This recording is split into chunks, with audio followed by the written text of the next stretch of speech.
Hello बच्चों, welcome. आज हम नेक्स्ट वीडियो स्टार्ट करने जा रहे हैं। इस वीडियो में हम क्लास 10th का पॉलिनोमियल चैप्टर हम ऑलरेडी स्टार्ट कर चुके हैं। इसमें हमने 3-4 वीडियो पहले ही अपलोड कर चुके हैं, जिसमें हमने जीरोज़ के बारे में देख लिया था। किसी भी पॉलिनोमियल की जीरोज़ किस तरीके से फाइंड आउट करते हैं, उन जीरोज़ का ग्राफ के साथ क्या रिलेशन होता है, जीरो को ग्राफ के हिसाब से किस तरीके से फाइंड आउट करते हैं। फिर हमने तीसरी वीडियो में देख लिया था finding the polynomial whose sums and product of roots are given, मतलब उस पॉलिनोमियल की जिसके सम ऑफ रूट्स और प्रोडक्ट ऑफ रूट्स आपको गिवन हो, तो उस पॉलिनोमियल को किस तरीके से सॉल्व करते हैं। तीसरा हमने रिलेशन उनके कोफिशिएंट के साथ हमने निकाल लिया था इस वाली वीडियो में। अब आज हम करेंगे इसका एडवांस वर्जन, जिसमें हम देखेंगे finding the unknown through sum and product of roots. तो यहाँ पर ये एडवांस है, थोड़ा नेक टफ पड़ सकता है आपको, लेकिन आप इसको ध्यान से देखोगे और ध्यान से करोगे तो आपको बिल्कुल सिंपल रहेगा।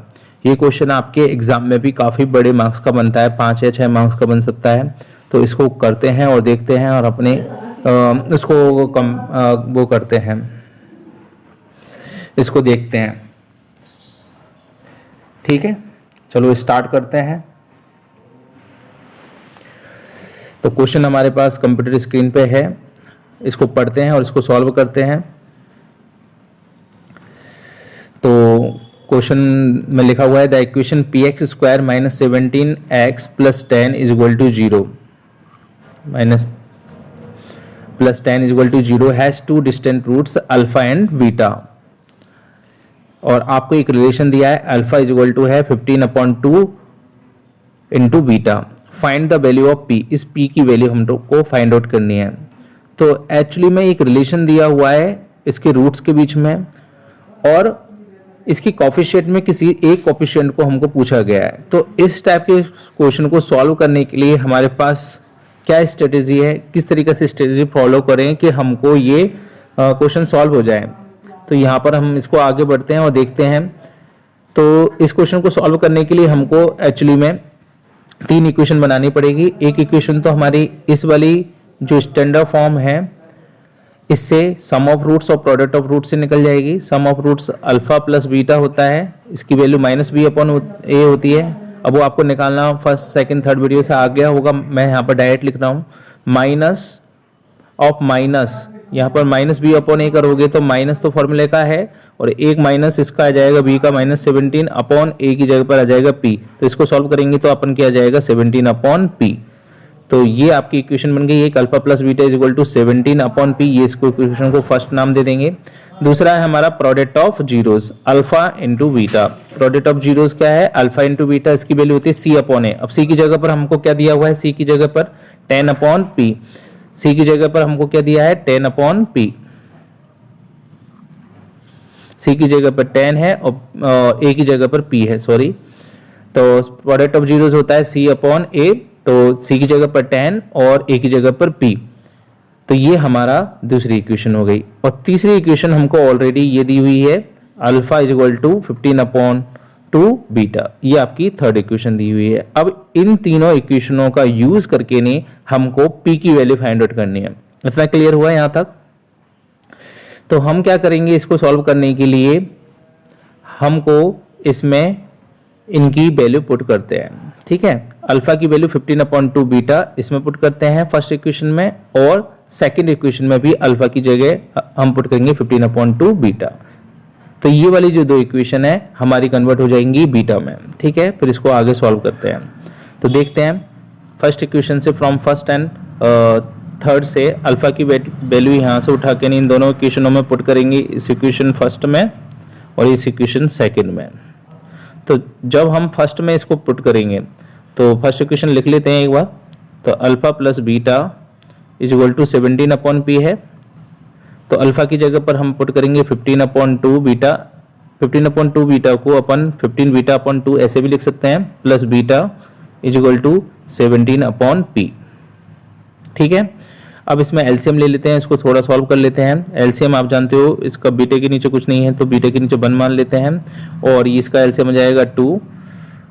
इसको आप सॉल्व करोगे तो 15 बीटा प्लस 2 बीटा आ जाएगा, इज इक्वल टू 17/p, ये चल ही रहा है राइट हैंड साइड में।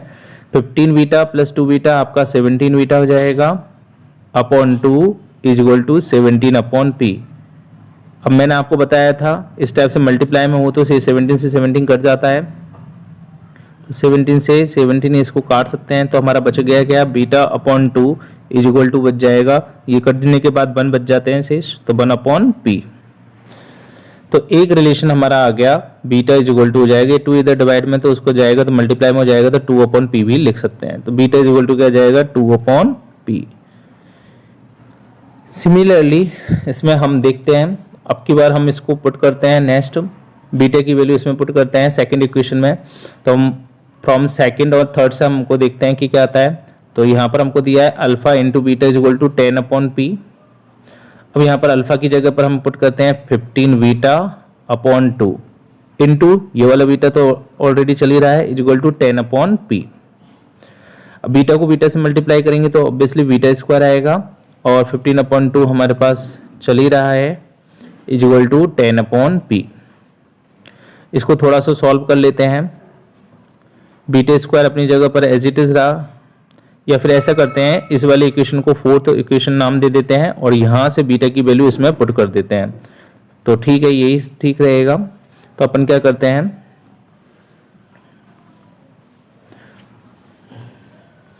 फिफ्टीन अपॉन टू अपनी जगह पर एज इट इज 15/2 और बीटा की जगह पर 2/p यहाँ पर पुट कर देते हैं, तो 2/p पुट करेंगे तो बीटा की जगह पर 2/p पुट कर देते हैं और इसका स्क्वायर, क्योंकि बीटा स्क्वायर दिया हुआ है ना इसलिए, इज इक्वल टू 10/p अपनी जगह पर राइट हैंड साइड में। अब इसको थोड़ा सॉल्व कर लेते हैं, 15/2 2 का स्क्वायर करते हैं तो कितना आता है, 2 का स्क्वायर करेंगे तो ऑब्वियसली 4 आएगा, और p का स्क्वायर करेंगे तो p स्क्वायर, p का स्क्वायर करेंगे तो p square is equal to 10/p।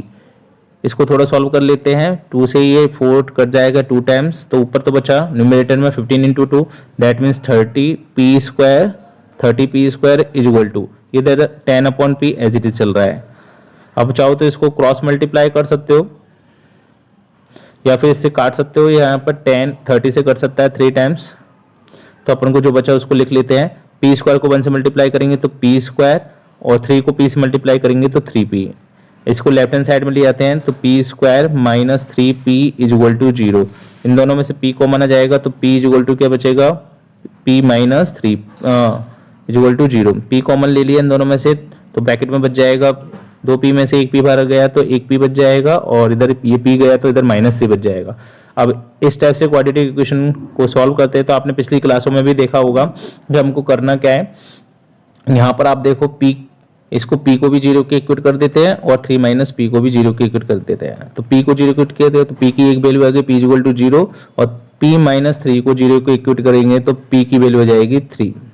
अब ये 2 वैल्यू आ गई, अब p की वैल्यू तो 2 है, इसमें देखते हैं p की वैल्यू कभी 0 हो सकती है क्या, ये इसमें क्वाड्रेटिक इक्वेशन आपको दी हुई है, ये आपको px square plus 17x plus 10, यदि p की वैल्यू यहाँ पर मैं 0 पुट कर दूंगा तो ये क्वाड्रेटिक इक्वेशन रहेगी ही नहीं, ये लीनियर इक्वेशन बन जाएगी क्योंकि x की पावर 2 खत्म हो जाएगी, तो इसलिए यहाँ पर p की 0 वैल्यू को तो हम एलिमिनेट करना पड़ेगा, तो ये वाली वैल्यू तो हम ले नहीं सकते। अब बात आती है p इक्वल टू 3 हमारा सॉल्यूशन हो जाएगा, तो सिंपल सी बात है, तो ये आपका एलिमिनेट हो गया। आप चाहो तो इसका स्क्रीनशॉट ले सकते हो, देख सकते हो क्या किस तरीके से सॉल्व किया है, एक बार दोबारा से एक्सप्लेन कर सकता हूँ। चलो ठीक है, देखता हूँ, यहाँ पर देखो इक्वेशन दिया है, the equation px square minus 17x plus 10 और उसके 2 रूट्स अल्फा बीटा दिए हैं, और एक रिलेशन अल्फा और बीटा में आपको दिया था alpha is equal to 15/2 beta. तो इस रिलेशन को तो दिया है, इसको तो हमको एज इट इज चलने देना है, और बाकी जो हम पिछली वाले वीडियो में पढ़ के आ चुके हैं कि सम ऑफ रूट्स और प्रोडक्ट ऑफ रूट से 2 इक्वेशन यहाँ से बन जाएगी। अब इन तीनों इक्वेशनों को ही किसी तरीका से सॉल्व करके नहीं हमको ये देखना है कि p की वैल्यू फाइनली किस तरीका से हम निकालें, क्योंकि p की वैल्यू ही निकालना हमारा अल्टीमेट टारगेट है। तो अपन क्या करेंगे, इस टाइप के क्वेश्चनों में हमेशा ध्यान देना कि जब भी एक की वैल्यू दूसरे की टर्म्स में लिखी हुई हो, इस टाइप से भी पूछा सकता है कि फर्स्ट जो रूट है वो सेकंड वाले का 6 टाइम है या 7 टाइम्स है, उसका 10 टाइम्स है। तो इस टाइप से यदि आपको दिया हुआ हो तो आप सभी केसों में ज़्यादातर आप ये करोगे कि थर्ड वाले से किसी एक की वैल्यू फर्स्ट में या सेकंड में पुट कर दोगे, तो इससे फर्स्ट वाले में जब पुट करोगे तो ये पूरा बन के आ जाएगा, और जब सेकंड वाले में पुट करोगे तो ये बन के आ जाएगा यहाँ तक, ठीक है, यहाँ तक आ जाएगा। और ये वाला जो आपने सॉल्व किया इसमें बीटा की वैल्यू आपको 2/p आ गई, क्योंकि अल्टीमेटली बीटा का जो बीटा और p में एक रिलेशन आ गया। अब यहाँ पर देखो बीटा स्क्वायर और यहाँ पर भी बीटा और p में रिलेशन आ गया, तो यहाँ से आप बीटा को एलिमिनेट कर सकते हैं, इस वाली चीज से यहाँ से इस बीटा को एलिमिनेट कर सकते हैं, इस वाली चीज में यहाँ पर पुट करके नहीं। तो ये पूरा का पूरा इक्वेशन जो है आपकी p में कन्वर्ट हो गई। अब p में कन्वर्ट होने के बाद इसको p के लिए सॉल्व कर सकते हो, जो आपको बहुत अच्छे से आता है, आपने पिछली क्लासों में सीखा होगा। तो यहाँ पर देखो, यहाँ पर p में भी क्वाड्रेटिक इक्वेशन बन गई थी और इसको सॉल्व कर लिया, तो हमने देखा 2 वैल्यू आ गई थी, कोई दिक्कत नहीं है। 2 वैल्यू में से एक वैल्यू तो अपने आप ही एलिमिनेट हो गई, क्योंकि p की कभी भी वैल्यू 0 नहीं हो सकती, क्योंकि p की वैल्यू अगर 0 हो जाती है तो ये क्वाड्रेटिक इक्वेशन ही खत्म हो जाएगा, लीनियर इक्वेशन रह जाएगा, ठीक है। तो यहाँ पर हम देखते हैं p की वैल्यू 0 नहीं थी और p की वैल्यू 3 आ गई, तो इसमें पुट कर देते हैं, p = 3 पुट करते हैं और अपने आंसर को चेक करते हैं। तो देखो हमारा आंसर बिल्कुल सही है। इस टाइप से आप इन टाइप के क्वेश्चनों को सॉल्व कर सकते हो। ये स्ट्रेटेजी थी इसको क्वेश्चन को करने के लिए। अब नेक्स्ट क्वेश्चन देखते हैं नेक्स्ट टाइप का कि किस तरीके से आपको पूछा गया है। चलो इसको और करते हैं और देखते हैं। हाँ, the equation px² - 22x + 8 = 0 has 2 distinct roots alpha and beta. तो 2 रूट्स आपको दिए हुए हैं अल्फा और बीटा, और आपको निकालना क्या है, वही सेम टू सेम p की वैल्यू निकालनी है, इसकी कोफिशिएंट ऑफ x² की वैल्यू निकालनी है, p की वैल्यू निकालनी है। और अब की बार रिलेशन ये दूसरे टाइप से दिया है, तो यहाँ पर इस टाइप से क्वेश्चनों को सॉल्व करने का भी एक तरीका है। सेम टू सेम आदि प्रोसीजर तो सेम टू सेम है जो आपने पिछली बार की है। उसमें हमने क्या किया था, पिछली बार हमने किया था सम ऑफ जीरोस निकाला था और प्रोडक्ट ऑफ जीरोस निकाला था। तो यहाँ पे भी same to same sum of zeros निकाल लेंगे। सम ऑफ जीरोस क्या होता है, -b/a। सम ऑफ जीरोस क्या होता है, -b/a। तो यहाँ पर फॉर्मूले के अकॉर्डिंग माइनस, और b की जगह पर -22 दिया है और अपॉन a की जगह पर p दिया है। अब इसको सॉल्व करेंगे तो कितना आंसर आ जाएगा, +22/p। ये इक्वेशन आपकी फर्स्ट हो गई, सेम टू सेम जो अभी हमने किया है। अब दूसरी इक्वेशन निकालेंगे प्रोडक्ट ऑफ जीरो से। प्रोडक्ट ऑफ जीरोस होता है c/a। c की जगह पर आपका a है, c की जगह पर यहाँ पर देखो मैं लिख देता हूँ एक सेकंड आपके लिए। ये तो आपका तो a आ गया, ये आपका b हो जाएगा पूरे यहाँ से लेके यहाँ तक, और ये आपकी वैल्यू हो गई c, ठीक है। ये आपको वैल्यू होगी c। अब बात करते हैं इसमें वैल्यू पुट करते हैं c/a। तो c की जगह पर 8 दिया है और a की जगह पर p दिया है, तो इसमें आपको हो जाएगा 8/p। ये आपका दूसरा रिलेशन आ गया, दूसरी इक्वेशन आ गई। और तीसरी इक्वेशन ऑलरेडी आपको दी हुई है 1/α - 1/β = 9/4। ये आपकी तीसरी इक्वेशन दी हुई है। अब आपको क्या करना है, ऐसे वाले केस में जब 1/α 1/β हो तो हमेशा ध्यान रखना कि आपको करना क्या है कि फर्स्ट वाली इक्वेशन और सेकंड वाली फर्स्ट वाली इक्वेशन को सेकंड वाली इक्वेशन से डिवाइड कर देना है। फर्स्ट वाली इक्वेशन को सेकंड वाली इक्वेशन से क्या कर देना है, डिवाइड कर देना है। डिवाइड करने से होगा क्या, एक रिलेशन आ जाएगा सेम टू सेम 1/α 1/β में। चलो करते हैं और देखते हैं कि फर्स्ट इक्वेशन को सेकंड वाली इक्वेशन से यदि हम डिवाइड करेंगे तो क्या आएगा। इन दोनों इक्वेशनों को हम डिवाइड करते हैं।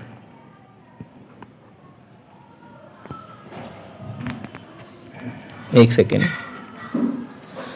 तो ये हम इन दोनों इक्वेशनों को डिवाइड करते हैं फ्रॉम फर्स्ट एंड सेकंड को मैं यहाँ पे लिख देता हूँ इसका।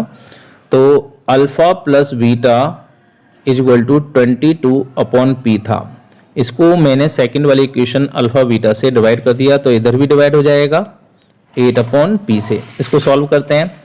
आपने कभी इसको सॉल्व किया हो पिछली क्लासों में, छोटी क्लासों में तो देखा होगा, तो ऊपर यदि प्लस में हो तो उनको सेपरेट किया जा सकता है। अल्फा के साथ नीचे डिनोमिनेटर ले सकते हैं पूरा अल्फा बीटा, ऐसे ही बीटा के साथ पूरा डिनोमिनेटर ले सकते हैं अल्फा बीटा, नीचे पूरा कंप्लीट चल जाता है। और बीच में प्लस है तो प्लस आ जाएगा, माइनस है तो माइनस आ जाएगा, = और ये वाले रिलेशन को कैसे सॉल्व करें, तो ऊपर वाला न्यूमरेटर तो एज इट इज रहेगा और नीचे वाला डिनोमिनेटर रेसिप्रोकल हो जाता है। ये भी आपने सीखा होगा पिछली क्लासों में।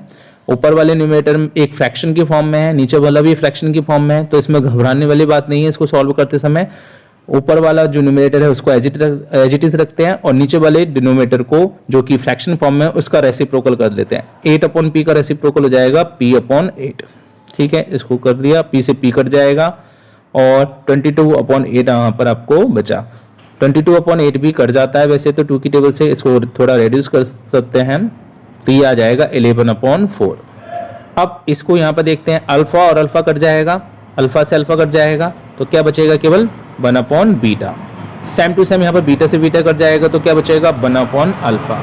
अब एक्चुअली में मुझे निकालना भी यही था, इसको थोड़ा सा इसी फॉर्मेट में लिख देता हूँ। 1/अल्फा आगे लिख देता हूँ, 1/बीटा को पीछे लिख देता हूँ और 11/4 ये है। ये आपकी इक्वेशन आ गई 4।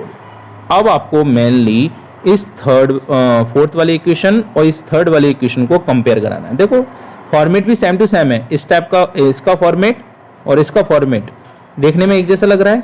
बस आपको इतना सा ध्यान देना है कि जब कभी भी इस टाइप से आ जाए तो आपको इन इक्वेशनों को डिवाइड करके नहीं इस टाइप से निकाल देना है। अब इसका देखो फायदा क्या होगा मैं बता देता हूँ। तो यहाँ पर 1/बीटा दिया हुआ है माइनस में, यहाँ पर देखो 1/बीटा दिया है प्लस में। तो आपने पिछली क्लास में जब दो लीनियर इक्वेशन आ जाती है तो उनको ऐड या सब्सट्रैक्ट करके नहीं हम उनको सॉल्व आउट कर सकते हैं, यह आपने पढ़ा होगा। तो उसी फॉर्मूले से या उसी सीक्वेंस से हम इसको सॉल्व करते हैं। तो इन दोनों को ऐड कर देंगे, थर्ड और फोर्थ इक्वेशन को ऐड कर देंगे। इन दोनों को ऐड करने से होगा क्या, 1/बीटा और 1/बीटा प्लस में और इधर माइनस में, तो ये तो कैंसिल आउट हो जाएंगे। तो केवल क्या बचेगा, 1/अल्फा इधर बचा और इधर भी 1/अल्फा बचा, दोनों को ऐड कर देंगे। और इधर राइट हैंड साइड में 9/4 है और इधर 11/4 है। ठीक है, अब 1/अल्फा और 1/अल्फा कितना हो जाएगा, 2/अल्फा। नहीं आता तो एलसीएम ले लेना। वैसे एक तरीका बता देता हूँ, जैसे x और x मिलकर नहीं 2x होता है, ऐसी 1/अल्फा और 1/अल्फा मिलकर नहीं 2/अल्फा हो जाता है। यदि यहाँ पर 1/x और 1/x होता तो 2/x हो जाता, 1/p और 1/p होता तो 2/p हो जाता। तो इस टाइप से सीधे डायरेक्टली भी कर सकते हैं।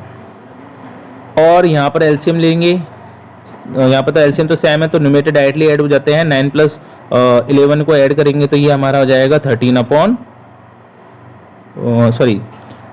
9 में 11 ऐड करेंगे तो 20/4, 20/4 आ गया। इधर 2/अल्फा चल रहा है। अब 20/4 को इसको 2 से कैंसिल आउट कर सकते हैं, 10/2 और 10 को फिर अगन 4 से भी कर सकते थे डायरेक्टली, 4 5 से 20 होता है तो 5 टाइम्स कट जाएगा। अब क्या करना है, 2/अल्फा = 5 बचा तो 2 कितना हो जाएगा, अल्फा इधर जाएगा तो मल्टीप्लाई हो जाएगा 5 अल्फा। अब यहाँ पर देखो अल्फा के लिए सॉल्व करना है तो इधर 5 के साथ मल्टीप्लाई में तो इधर जाएगा तो डिवाइड में जाएगा। तो अल्टीमेटली यहाँ पर अल्फा की वैल्यू आपको कितने आ गई, 2/5 आ गई। अल्फा की वैल्यू हमारी 2/5 आई। अब केवल अल्फा की वैल्यू है ये अभी। अब हमको किसकी वैल्यू निकालेंगे, बीटा की वैल्यू निकालेंगे। तो बीटा की वैल्यू कौन सी इक्वेशन से निकालेंगे, आप चाहो तो ये वाली थर्ड वाली इक्वेशन से निकाल सकते हो और या आप चाहो तो इस वाली इक्वेशन से भी निकाल सकते हो। तो इसको निकालते हैं, थोड़ी स्पेस कम है, मैं साइड में यहाँ पर लिख रहा हूँ। तो यहाँ पर इक्वेशन 4 से हम देखेंगे, इस वाली इक्वेशन से इसमें पुट कर देता हूँ 1/अल्फा। अल्फा की जगह पर क्या पुट करता हूँ, 2/5। तो 1/अल्फा की जगह पर 2/5 पुट किया प्लस 1/बीटा अपनी जगह पर = 11/4। ये क्वेश्चन थोड़े बड़े होते हैं तो इसमें घबराने वाली बात नहीं है। ये प्रोसीजर है जो तो आपको करना ही है, इसमें कोई वो नहीं है, इसे तो करना ही पड़ेगा आपको। तो यहाँ पर इसको सॉल्व करते हैं। देखो 1/2/5 है और अपॉन का भी अपॉन होता है तो ऊपर चल जाता है 5, तो इसको हो जाएगा 5/2 प्लस 1/बीटा अपनी जगह पर एज इट इज प्लस 11/4। अब 1/बीटा को तो अपनी जगह पर एज इट इज रखते हैं, 11/4 भी एज इट इज है। और ये 5/2 है, इधर जाएगा, इधर से इधर राइट हैंड साइड में तो -5/2 हो जाएगा। इसको सॉल्व कर लेते हैं। 1/बीटा अभी भी अपनी जगह पर, 4 और 2 का एलसीएम कितना होता है, 4 हो जाएगा। तो ये 11 माइनस 2 को इसे डिवाइड करेंगे तो 2 और ये हो जाएगा 10। तो देखो यहाँ पर, अब यहाँ पर देखो आप 11 में से 10 गया तो कितना बचता है, 11 में से 10 गया तो आपका बच जाएगा 1/4।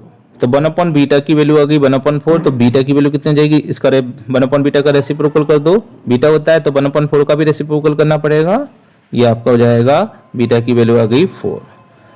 अब आपके पास अल्फा भी है, आपके पास बीटा भी है। अब आपको केवल इक्वेशन नंबर सेकंड में पुट करके नहीं इस चीज को निकाल सकते हो। सॉरी, इक्वेशन नंबर कौन से में पुट करेंगे हम, इसको सेकंड में पुट करेंगे। तो मैं क्या करता हूँ, यहाँ पर थोड़ा जगह नहीं है तो मैं यहाँ पर करता हूँ आपके लिए, एक सेकेंड। तो मैं यहाँ पर लिख रहा हूँ, इस वाले बॉक्स बना देता हूँ, थोड़ा सेपरेट कर देता हूँ। तो अल्फा की वैल्यू 2/5, पहले तो इक्वेशन सेकंड उतार लेता हूँ, alpha into beta is equal to हो जाएगा 8/p। अब यहाँ पर पुट करता हूँ इसकी वैल्यू, अल्फा की जगह पर 2/5 लूँगा यहाँ से और बीटा की जगह पर 4 लूँगा। अल्फा की जगह 2/5 लिया और बीटा की जगह पर लिया 4 इज इक्वल टू 8/p। अब ये कैंसिल आउट नहीं हो रहे हैं तो ये मल्टीप्लाई हो जाएगा, न्यूमरेटर से न्यूमरेटर 4 को न्यूमरेटर में मारते हैं तो 4 2 8 हो जाएगा, ये 5, तो 8/p। अब देखो यहाँ पर कितना सिंपल हो गया, 8 से 8 कट जाता है, ऐसे न्यूमरेटर में होते हैं तो p की वैल्यू कितनी आ गई 5। आप चाहो तो क्रॉस मल्टीप्लाई करके नहीं सॉल्व कर सकते हो। तो यहाँ पर p की वैल्यू कितनी आ गई 5। तो ये पूरा प्रोसीजर एक बार मैं आपको दोबारा से एक्सप्लेन कर देता हूँ ताकि आपको समझ में आ जाए कि हमने कहाँ से स्टार्ट किया और हमने क्या क्या किया है। थोड़ा क्वेश्चन बड़ा है, घबराने वाली बात नहीं है बिल्कुल भी। तो इसको देखते हैं। सबसे पहले क्वेश्चन क्या था उसको एक बार फटाफट पढ़ लेते हैं। क्वेश्चन में हमको दिया था the equation of P x, equation आपको दी हुई थी और उसके दो रूट से दिए थे अल्फा और beta, P x square minus 22x plus 8, और एक रिलेशन आपको इस टाइप से दिया था अपॉन की फॉर्म में, मतलब रैशनल नंबर की फॉर्म में दिए थे 1 अल्फा माइनस 1 बीटा। तो मैंने आपको प्रोसीजर बताया था जब कभी भी ऐसी फॉर्मेट में हो तो जो अपन निकालते हैं सम ऑफ रूट्स और प्रोडक्ट ऑफ रूट्स उनको डिवाइड कर देते हैं, जो मैंने यहाँ पर इधर कर दिया था। इसको डिवाइड करने के बाद हमारा जो रिलेशन निकल के आया 1 alpha plus 1 beta is equal to 11/4 निकल के आया। अब एक्चुअली में यही निकालना था हमको, क्योंकि ताकि इन दोनों इक्वेशनों को कंपेयर करा सके जो कि मैंने सर्कल कर रखे, इस वाले इक्वेशन को और इस वाले इक्वेशन को। अब यहाँ पर देखो इनको कंपेयर कराना कितना आसान है, 1 बीटा कट गया क्योंकि एक प्लस में एक माइनस में, तो दोनों इक्वेशनों को ऐड कर दिया। तो यहाँ पर मैंने दोनों इक्वेशनों को ये ऐड किया और इसको सॉल्व किया, इससे हमारी अल्फा की वैल्यू निकल के आ गई। अल्फा की वैल्यू आई 2/5।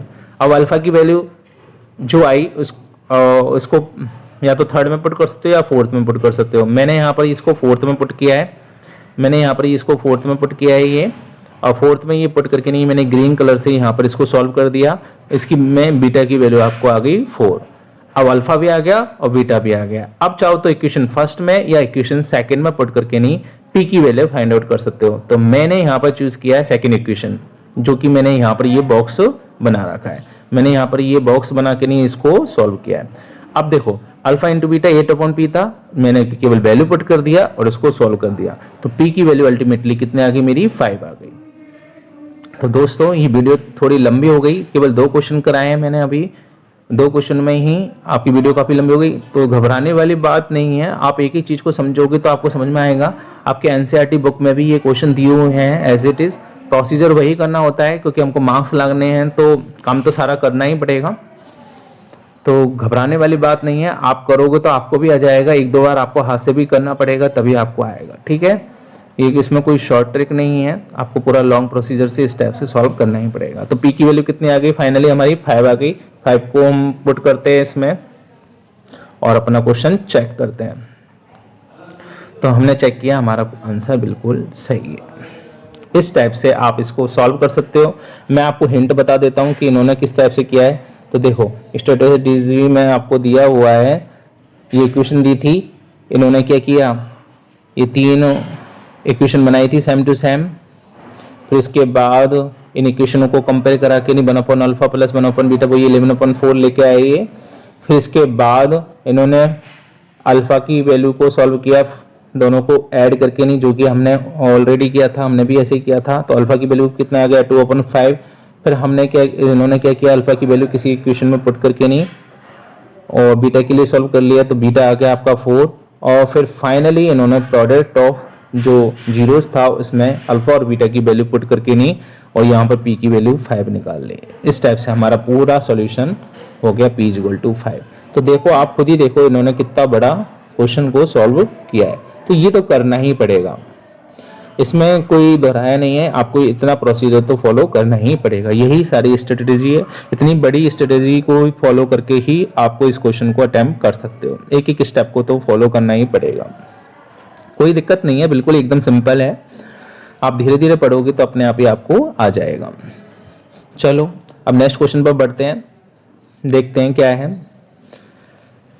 ये क्वेश्चन आप खुद भी कर सकते हो, क्योंकि यहाँ पर अल्फा = 4/3 बीटा है, तो मैंने जो आपको फर्स्ट क्वेश्चन कराया था उसी के बेसिस पे ये वाला क्वेश्चन आपका एज इट इज हो जाएगा। इसके बाद हम आगे बढ़ते हैं। तो देखो मैं आपको हिंट में बता देता हूँ, यहाँ पर हमने देखा, ये आप देखो ये 3 इक्वेशन बना ली, sum of zeros, product of zeros, और यहाँ पर आपको sum of zeros, product of zeros, और यहाँ पर ये रिलेशन है आपको दिया था। फिर इसके बाद नेक्स्ट हमने देखा, हमने अल्फा को एलिमिनेट किया और यहाँ पर इसका सॉल्यूशन ये आ गया, इससे बीटा की वैल्यू आ गई, अल्फा और बीटा की वैल्यू यहाँ पर फिर दोबारा से वो BT² आ गया था, अपन का भी आया था, अपन ने क्वेश्चन फर्स्ट किया था जब। अब नेक्स्ट यहाँ पर देखो आप, इन्होंने इसको डिवाइड करके नहीं बीटा की वैल्यू निकाल ली, बीटा = 3/2 आ गया। अब बीटा अल्फा आ गया, बीटा आ गया, अब p कैसे निकालेंगे, तो p की वैल्यू इसको सॉल्व करके नहीं 3/2 यहाँ पर पुट कर दी इन्होंने, और p की वैल्यू आ गई 2।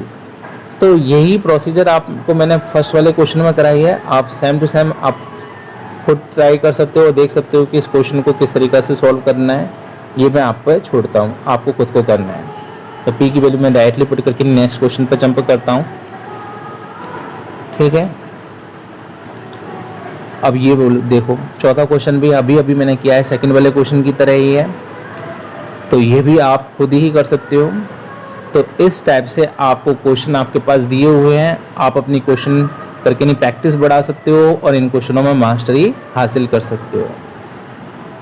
तो बच्चों समझ में आया होगा आपको वीडियो, और आप इस टाइप से क्वेश्चनों को प्रैक्टिस करके नहीं अपनी स्किल को बढ़ाना, ठीक है।